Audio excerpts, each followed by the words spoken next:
নাশকতা চারিদিকে আমরা ঠিক একইভাবে বলতে চাই এখানে গণহত্যা গণহত্যা। আমরা সেই গণহত্যার প্রতিবাদে প্রেস ক্লাব থেকে কালো পতাকা মিছিল বের করার জন্য আমাদেরকে এখন সেই অফিস থেকেই কর্মসূচি প্রত্যাহার হচ্ছে। এটা কি স্বাভাবিক? এটা কি চাপ না? এটা কি স্বপ্রণোদিত হয়ে হচ্ছে? তাহলে মানে গণতান্ত্রিক আন্দোলন, শান্তিপূর্ণ আন্দোলন যেটা ছাত্ররা শুরু করেছিল, যেটা সরকারি ছাত্র সংগঠনের হামলা কারণে সেটি সহিংসতার রূপ নিল, এবং তারপরে দাবির ব্যাপারে যে নানান রকম অবহেলা অবজ্ঞা সূচক বার্তা এবং দাবি না মানার যে ইঙ্গিত, তার কারণে যে পরিস্থিতিটা তৈরি হলো, তো তারপরে পরিস্থিতি তো ছাত্র জনতা এক হয়ে অনেকে তারা আক্রান্ত হলো, তার জবাব দিয়েছে, তার ফলে পরিস্থিতি সহিংস হলো। তো এই পরিস্থিতির দায়িত্ব সরকারের উপর আছে। তো এই যে যারা আন্দোলন করলো তাদেরকে ডিবি অফিসে নিয়ে এসে তাদেরকে দিয়ে এখন কর্মসূচি প্রত্যাহার করানো হচ্ছে, এবং তাদেরকে দিয়ে এমন একটা স্টেটমেন্ট করানো হলো, সেই স্টেটমেন্টে যে তাদের দাবি পূরণ হয়েছে, এখন শিক্ষা প্রতিষ্ঠান খুলে দিলেই ভালো, এরকম একটি পরিস্থিতি তৈরি করা হলো। এটা বোঝা গেল আরেকটা শিরোনাম দেখে, সমন্বয়করা ঝুঁকিমুক্ত, পুলিশ এটা মনে করলে তাদের ছেড়ে দেওয়া হবে। এটা হয়? আপনি কোন আইনে কিভাবে তাদেরকে আটক রাখছেন? তাহলে বাংলাদেশে কেউ কোনোদিনও গণতান্ত্রিক আন্দোলন করতে পারবে? আবার সে বিদেশ থেকে ডিগ্রি আসছে, ইউনিভার্সিটি লিখছে, সে শুধু সাধারণ মানুষের কথা বলে। কেন তাকে ধরে নিয়ে আসলে, ধরে আনার পরে আমাদের কোনো ইনফরমেশন দেওয়া হচ্ছে না? আমরা আসলে তার খোঁজ জানতে চাই, সে আছে, কেমন আছে, জীবিত আছে কিনা। এবার বাংলা ব্লকের চেয়েও কঠোর কর্মসূচির হুঁশিয়ারি দিয়েছে কোটা আন্দোলনকারীরা। তাই প্রশ্ন উঠেছে, আবারও কি দেশের পরিস্থিতি সংঘাতের দিকে যাচ্ছে? দেশ এবং দেশের বাইরে থেকে যারা আমাকে দেখছেন এবং যারা আমাকে দেখবেন, সবার জন্য এই বার্তাটি গুরুত্বপূর্ণ। দয়া করে নিজ দায়িত্বে সবার কাছে আমার বার্তাটি পৌঁছে দেওয়ার অনুরোধ করছি। আপনারা বর্তমান বাংলাদেশের সার্বিক অবস্থা জানেন, আপনারা সবকিছু দেখতে পাচ্ছেন এবং সবকিছু জানতে পাচ্ছেন। আমি বাংলাদেশের সার্বিক অবস্থা সম্পর্কে তেমন কিছু বলতে চাই না, কারণ আপনারা সবাই সেই ব্যাপারে অবগত আছেন। আমি শুধু এটুকু বলতে চাই, আমার দেশ বাংলাদেশে গণহত্যা চলছে। আপনারা দেখতে পাচ্ছেন যে আমাদের যে শহীদ ভাইরা আছে, যাদেরকে হত্যা করা হয়েছে, খুন করা হয়েছে, আমি বাংলাদেশের ছাত্র জনতার যত শহীদ ভাইরা আছে এবং যারা আহত হয়েছে তাদের প্রতি বিনম্র শ্রদ্ধা ও শহীদের প্রতি গভীর সমবেদনা জানাচ্ছি। সরকারের কংক্রিটের জন্য মায়া কান্না ও শহীদদের আহতদের জঙ্গি, বিএনপি ও জামাত শিবির টেক দিয়ে হত্যাকাণ্ডকে জায়েজ করার তীব্র সমালোচনা জানাচ্ছি। আপনারা জানেন আমাদেরকে এখন বর্তমানে কিভাবে দিনাতিপাত করতে হচ্ছে।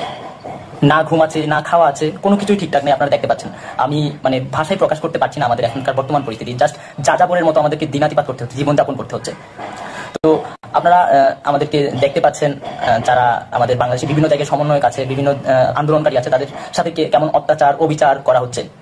তো আমি আপনাদেরকে সার্বিক পরিস্থিতি সম্পর্কে তেমন কিছুই বলতে চাই না। আপনারা সবকিছু দেখতে পাচ্ছেন, সবকিছু জানতে পাচ্ছেন। সেই জায়গাটা থেকে আসলে আমার কাছে মনে হয় যে এখানে বেশি কিছু বলার নাই। তো আমি কিছু ব্যাপার আপনাদের কাছে শেয়ার করতে চাচ্ছি। আমি জানি না এই লাইভটি করার পরে আমার কি অবস্থা হয়, বা আমি পরবর্তীতে আপনাদের সাথে কথা বলতে পারি কিনা, আপনাদের সামনে আসতে পারি কিনা, এটুকু আমার নিশ্চয়তা নাই। তো আপনারা জানেন যে প্রত্যেকটা জায়গায়, প্রত্যেকটা এলাকায়, যেমন চট্টগ্রামের আমি গতকালকে শুনেছি মুরাদপুর বা তার আশেপাশে রেড দেওয়া হচ্ছে, শিক্ষার্থীদের ফোন চেক করা হচ্ছে, বিভিন্নভাবে হেনস্থার শিকার করা হচ্ছে যারা বৈষম্য বিরোধী ছাত্র আন্দোলনের সাথে জড়িত ছিল।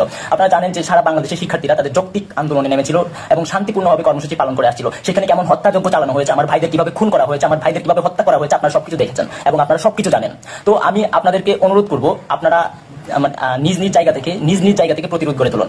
এবং আপনার ব্যক্তিগত ফোন চেক করার কেউ রাইট রাখে না, কারো অধিকার নাই আপনার ব্যক্তিগত মোবাইল ফোন চেক করার। তো সেই জায়গাটায় যদি আপনাদেরকে বা আপনার ফোন কেউ চেক করতে চায়, আমি বলবো আপনারা দেশবাসীর কাছে আমার অনুরোধ থাকবে, আপনারা প্রত্যেকটা জায়গায়, প্রত্যেকটা বিল্ডিং এ, প্রত্যেকটা মহল্লায়, বাংলাদেশের প্রত্যেকটা আনাচে কানাচে আপনারা প্রতিরোধ করে তুলুন এবং সবাই ঐক্যবদ্ধ হন।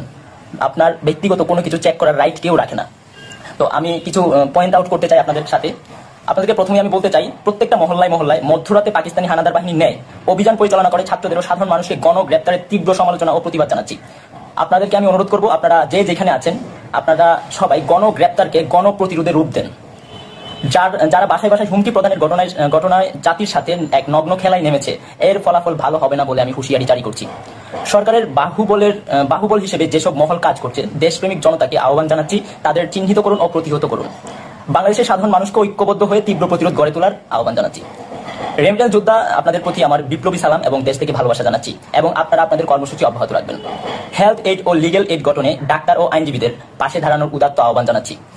যে সকল শিক্ষক সমাজ ছাত্র জনতার সাথে দাঁড়াচ্ছেন, তাদের প্রতি বিনম্র শ্রদ্ধা ও ভালোবাসা। সেই সাথে বৃহৎ শিক্ষক সমাজের নীরব ভূমিকা দেশের মানুষের এত এত প্রাণের বলিদানে তাদের অবস্থানকে প্রশ্নবিদ্ধ করছে। সুতরাং মানুষের পাশে দাঁড়ানোর আহ্বান জানাচ্ছি। বাংলাদেশের দেশপ্রেমিক এবং জনসাধারণকে এই অন্যায় হত্যাকাণ্ড, গণগ্রেপ্তার বন্ধে সকলকে রাজপথে নামার উদাত্ত আহ্বান জানাচ্ছি। শিক্ষার্থী, শিল্পী, ইনফ্লুয়েন্সার, সাংবাদিক, শিক্ষক, পেশাজীবী, ইমাম, ব্যবসায়ী, দিনমজুর, কলকারখানার শ্রমিক এবং সরকারি কর্মকর্তা কর্মচারী সহ বাংলাদেশের সব শ্রেণী পেশার মানুষকে রাজপথে নেমে আসার আহ্বান জানাচ্ছি। আপনারা জানেন আপনাদের সন্তানেরা ভালো নেই, আপনার দেশ ভালো নেই, বাংলাদেশ ভালো নেই। যেখানে এত এত মানুষকে হত্যা করা হয়েছে, সেখানে আমরা ভালো থাকতে পারি না। আজকে যদি কেউ আমাদেরকে জিজ্ঞেস করে কেমন আছি, বলতে পারি না, উত্তর থাকে না আমাদের।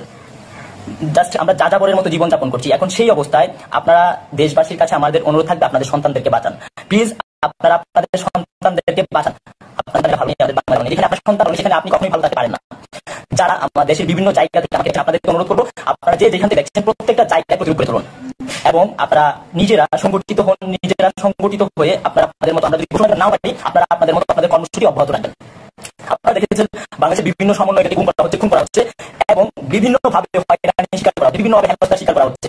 আমরা যারা এখনো বাইরে আছি, আমরা যারা এখনো কথা বলতে পারছি, আমাদেরকে কখন কিভাবে কোন বিপদ এসে পড়ে আমরা এখনো বলতে পারছি না।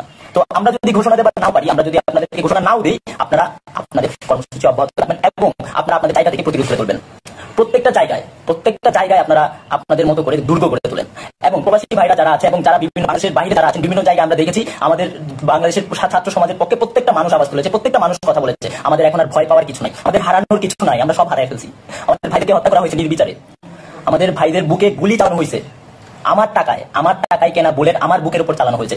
যারা আইন শৃঙ্খলা বাহিনী এবং বিভিন্ন বাহিনীতে যারা আছেন, আপনাদেরকে আমরা বলে দিতে চাই, আপনাদের ভাই, আপনারা আমাদের অভিভাবক, আমরা আপনাদের সন্তানের মতো। আমার টাকায় কেনা গুলি, আমার টাকায় কেনা বুলেট আর একটাও আমাদের বুকের উপর চালানোর চেষ্টা করবেন না, এর ফলে ভালো হবে না। ছাত্র সমাজ এখন জীবন দিতে শিখে গেছে, ছাত্র সমাজ এখন রক্ত দিতে শিখে গেছে, এখন আর ভয়ের কিছু নাই। ভয়কে অনেক আগে আমরা ফেলে রেখে এসেছি। তো আপনাদের কাছে আমাদের এই অনুরোধ থাকবে, আপনারা যদি পারেন আমাদের পাশে দাঁড়ান, আপনার সন্তানদের বাঁচান, আপনাদের ভাইদেরকে বাঁচান। এভাবে অমানুষের পরিচয় দিবেন না।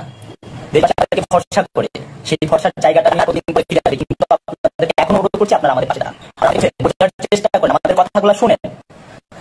আমরা যদি জানেন যে 17 বছরের শিশুকে আজকে দেওয়া হয়েছে, যেটা মানবাধিকার লঙ্ঘন, আমরা কোথায় বাস করছি, আমাদের সাথে কি চলছে, আপনারা সেটা জেনে গেছেন। আপনারা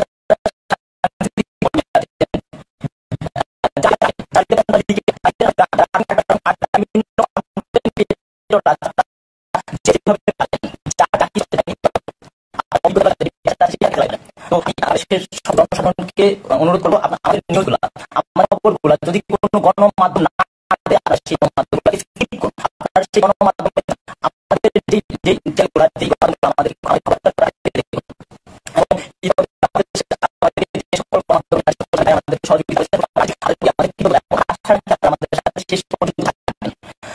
আমি সর্বশেষে যেসব বিশ্ববিদ্যালয়গুলো আছে, আমি বিশ্ববিদ্যালয়ের সকল সাধারণ শিক্ষার্থীগুলো করবো, আপনারা সবাই সব জায়গায় আবার আমরা আমাদের যে ন্যায় বিচার আমাদের সরকারি বেসরকারি প্রত্যেকটা শিক্ষা প্রতিষ্ঠানকে সহযোগিতা থেকে অনুরোধ করবো, আপনারা সবাই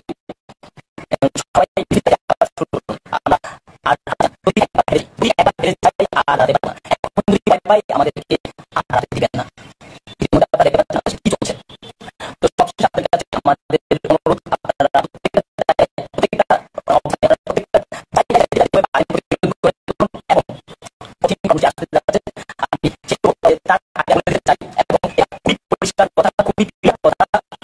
আমরা